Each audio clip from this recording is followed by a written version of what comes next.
Mount Zion. Mount Zion. Resari me batani. Welitsa. Chilo. Batangu mapulo. Rifambe makilo. Bakudi wa different style. Abumbe tu. Toba unganita pita pile.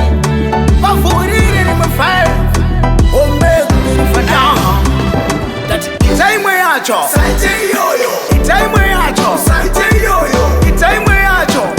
Aiko yoyo. Aiko yoyo. Itaimwe yacho. Saite yoyo. Itaimwe yacho. Saite yoyo. Itaimwe yacho. Saite yoyo. Aiko yoyo. Ayuna uyuyu. Chita kwacho. Inga ndiwe munu wacho. Baratidze imwe yacho.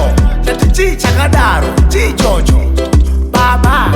Baba. Sanyenyuko kutanochekwa negaba. Rusongonetsera kana makuba. Makuba. Makuba. Tati itaimwe yacho. Saite yoyo. Itaimwe yacho. Saite yoyo. Itaimwe yacho. Aiko yoyo.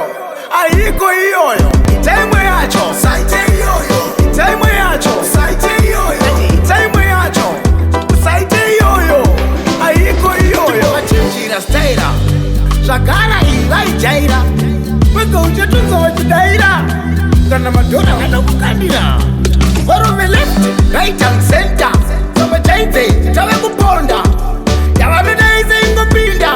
Yasorududu kafaninga shinda. That itaimwe yacho. Saite yoyo. Itaimwe yacho. Saite yoyo. Itaimwe yacho. Aiko yoyo. Aiko yoyo. Itaimwe yacho. Saite yoyo.